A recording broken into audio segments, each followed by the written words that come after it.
On October 3rd, 1984, in a quiet neighborhood in Queensville, Ontario, a 9-year-old girl named Christine Jessop waved goodbye to her mother. It was an ordinary day, marked by the usual innocence of childhood, a quick trip to the store, plans to meet a friend, and the anticipation of returning home. But Christine never came back. For weeks, her absence filled the air with tension. The Jessop family clung to hope, combing through possibilities, leaning on neighbors, and working closely with the police. Posters with her smiling face appeared on telephone poles, in shop windows, and across town, each one begging for answers that no one could seem to provide. Months later, on December 31st, 1984, the Jessop family's worst fears became their reality. Christine's lifeless body was discovered over 50 kilometers away in a desolate field in Sunderland, Ontario.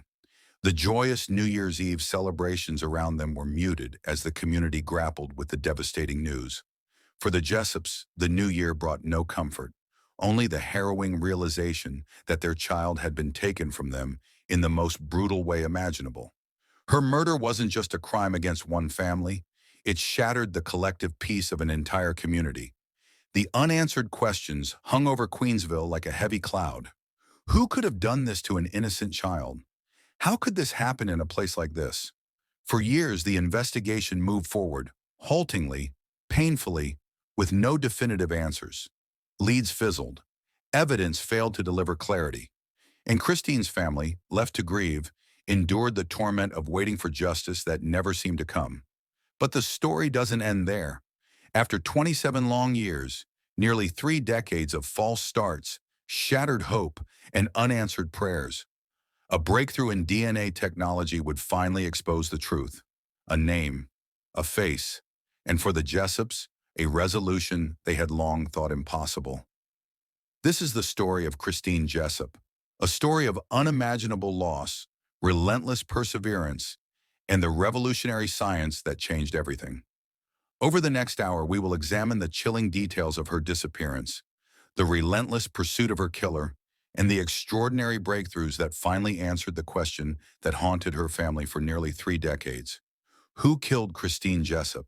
Christine Jessop was born on October 2nd, 1975, the youngest of 3 children in a loving, close-knit family. Described by her parents as bright, adventurous, and full of life, Christine had a way of lighting up every room she entered. Her laughter echoed through their home in Queensville, Ontario, a small town known for its tight-knit community and peaceful streets. For the Jessops, life was simple but happy. Christine loved playing with her older siblings and doting on her beloved dog, Freckles.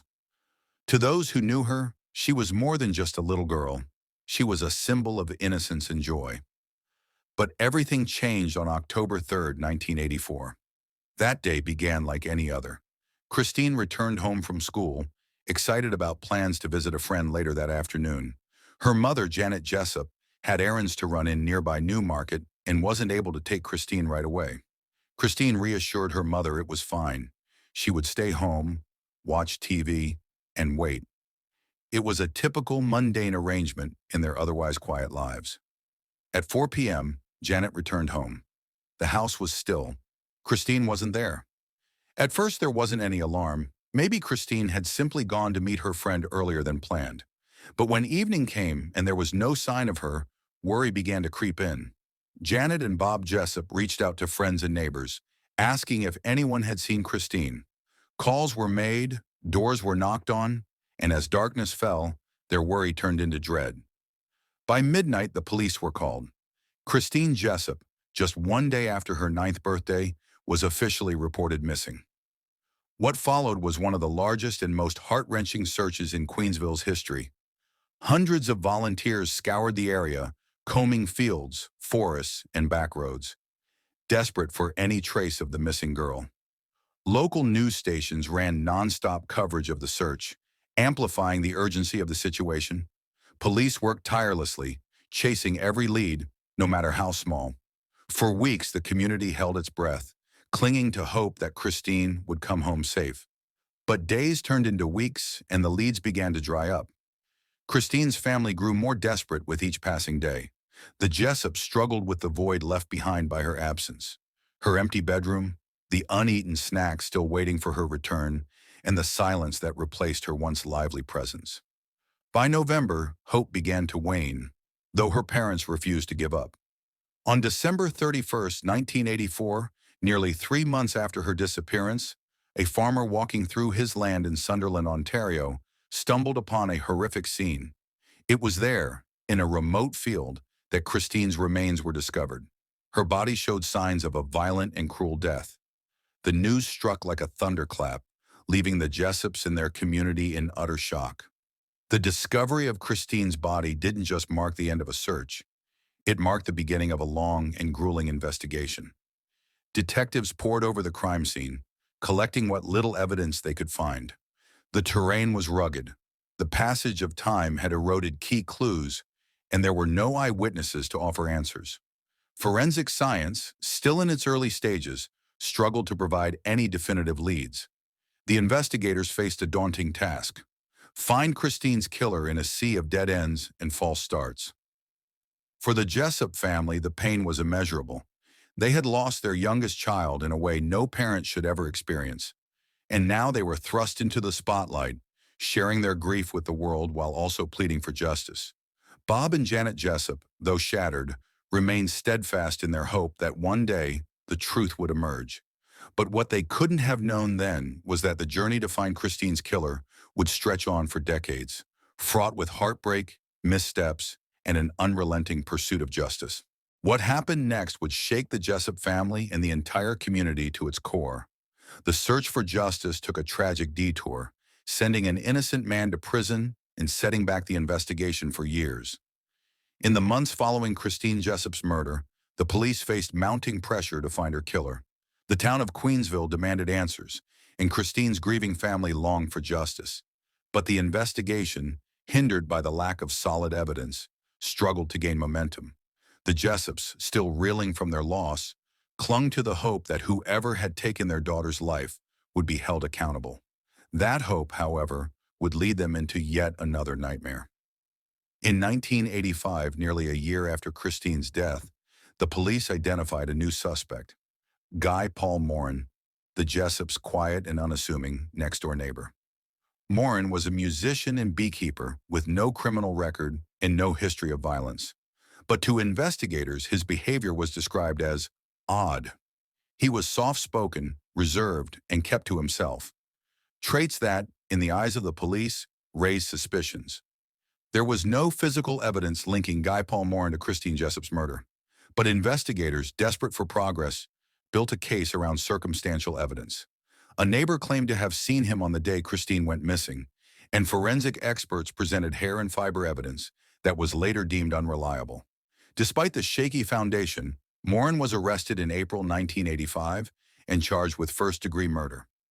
In 1986, Guy Paul Morin stood trial for Christine's murder. The prosecution painted a chilling narrative, accusing him of abducting and killing the young girl in a calculated act of violence. But Morin and his defense team maintained his innocence, arguing that the evidence was circumstantial and the investigation flawed. After weeks of testimony, the jury returned with a verdict. Morin was acquitted. For a brief moment, it seemed justice had been served, at least for him. But the story didn't end there. The Crown, unsatisfied with the outcome, appealed the verdict. In 1992, Guy Paul Morin faced a second trial. This time, the jury found him guilty, sentencing him to life in prison. For Christine's family, it seemed like a resolution had finally arrived. But beneath the surface, questions lingered. Could the evidence truly hold up? Was the right person behind bars? In 1995, nearly a decade after his initial arrest, Guy Paul Morin's case took a dramatic turn. New DNA testing, more advanced than anything available at the time of his conviction, proved conclusively that Morin was not the source of the biological material found on Christine Jessop's clothing. He was innocent. After spending years in prison, Morin was exonerated. The case against him collapsed, and the justice system was forced to confront its mistakes. For Guy Paul Morin, the wrongful conviction cost him years of his life, his reputation, and his peace. For Christine's family, it was another devastating blow. The real killer was still out there, and the search for answers had to begin all over again. The Jessops, now grappling with renewed uncertainty, were once again left with nothing but their grief and the hope that someday justice would prevail. Moran's exoneration marked a pivotal moment in Canadian legal history, exposing flaws in the justice system and igniting a renewed focus on forensic science. But while advancements in technology brought hope, Christine's family faced an agonizing reality. Years had been lost, leads had gone cold, and her killer remained nameless. Still, the question lingered: who had taken Christine Jessop's life? It would take nearly 3 more decades, cutting-edge science, and tireless investigators to answer that question. What came next would change everything. As the 1990s gave way to the new millennium, advancements in DNA technology revolutionized the way law enforcement approached criminal investigations. For cases like Christine Jessop's, where time had worn away witnesses and weakened memories, science became the beacon of hope. But for the Jessop family, years continued to slip by without answers, each one marked by anniversaries, silent birthdays, and the absence of Christine's laughter. When Christine's body was discovered in 1984, DNA profiling was still in its infancy. Investigators were able to collect biological samples from the crime scene, but the technology of the time couldn't provide meaningful results. By the mid-1990s, DNA testing had grown more precise, and it was these advancements that cleared Guy Paul Morin of any involvement in the crime. Yet despite exonerating an innocent man, the tests were unable to identify Christine's true killer. The biological evidence remained, waiting for science to catch up. Over the next 2 decades, the field of forensic science continued to evolve. Short tandem repeat, or STR, analysis became a standard in identifying individual DNA profiles with unprecedented accuracy. But it wasn't until the introduction of familial DNA testing and genetic genealogy that investigators were given a powerful new tool, a way to trace individuals through their relatives' DNA. For cold cases like Christine Jessop's, this innovation offered a second chance at justice. In 2020, nearly 36 years after Christine's murder, the Toronto Police Service decided to revisit her case using this groundbreaking technology. The biological evidence collected from the crime scene, stored meticulously for decades, was sent to a specialized lab. Investigators hoped that the advancements in genetic analysis could finally provide the name they had been searching for.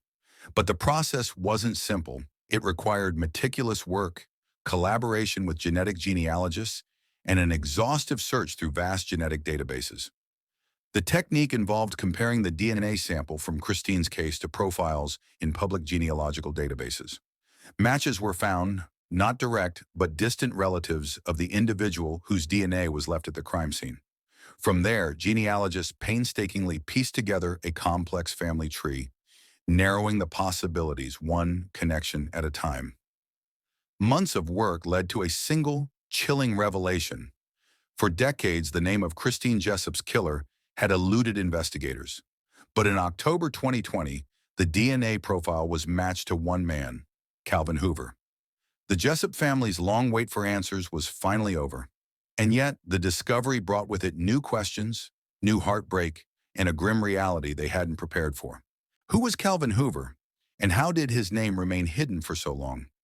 In October 2020, nearly 36 years after Christine Jessop's murder, the name that had eluded investigators for decades finally emerged: Calvin Hoover. The DNA profile retrieved from the crime scene matched Hoover's with near-perfect precision. It was a breakthrough that brought clarity to a case shrouded in uncertainty for so long. But for Christine's family, the revelation was bittersweet. Calvin Hoover was not a stranger to the Jessop family. In fact, he and his wife were friends of Christine's parents, Bob and Janet. Hoover had attended social gatherings at their home, interacted with their children, and appeared to be a trusted acquaintance. To those who knew him, Hoover seemed like an ordinary man, blending into the fabric of their small community.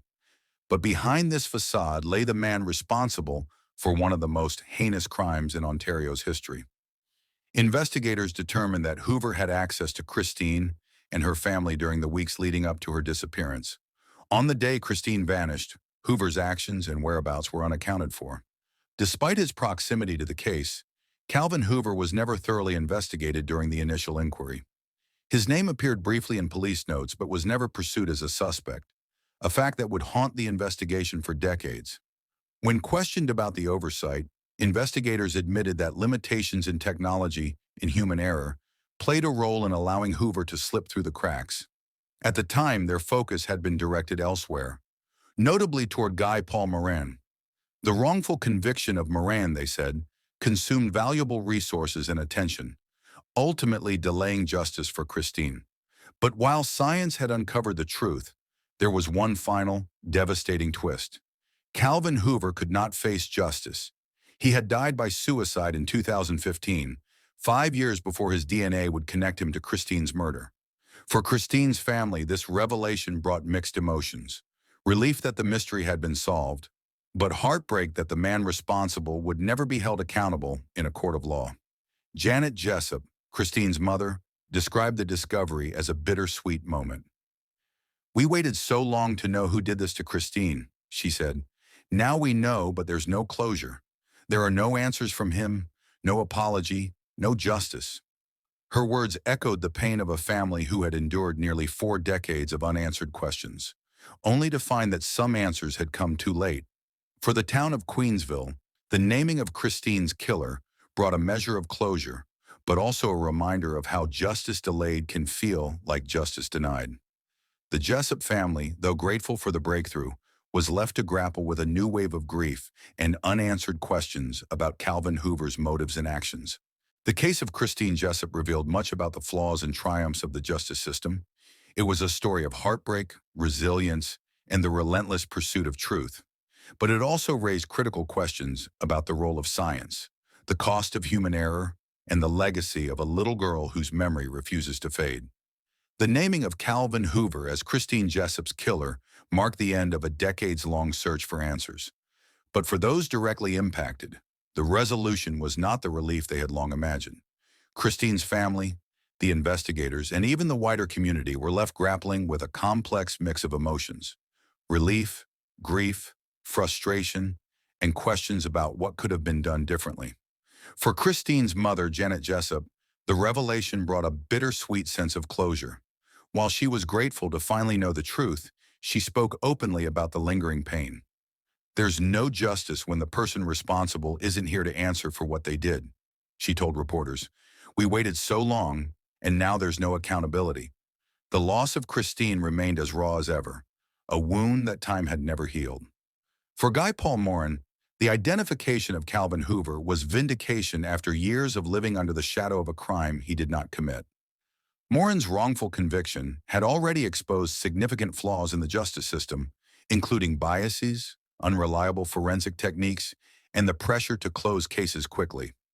His case became a landmark in Canadian legal history, spurring changes in how evidence is handled and how investigations are conducted. Yet the years stolen from his life could never be returned. The Jessop case became a pivotal moment in forensic science and criminal justice.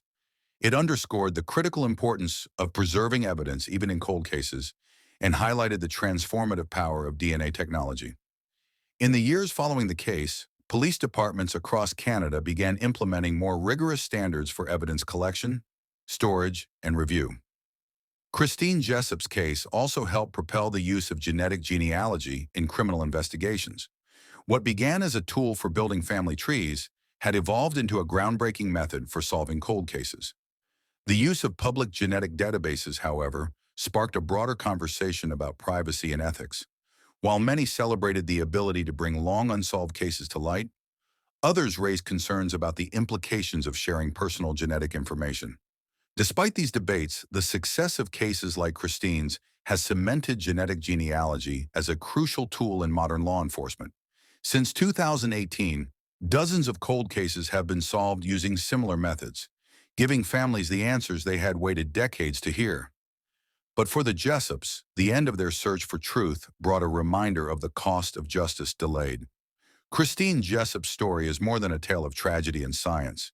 It's a reminder of how the smallest errors in an investigation can echo through decades, how the perseverance of a family can inspire progress, and how the relentless pursuit of truth can change the course of justice. As we reflect on the life and loss of Christine Jessop, we ask ourselves, What lessons can we learn from her story? And how can we ensure that no family waits this long for answers again? Christine Jessop was just 9 years old, a child full of promise, joy, and innocence. Her murder was a tragedy that left scars on her family, her community, and the very systems meant to protect and deliver justice. As we close this chapter of her story, we are reminded of the enduring power of resilience and the impact of a community's determination to find the truth. For nearly 4 decades, Christine's family lived with unanswered questions and unimaginable pain. Yet through their grief, they continued to push for justice.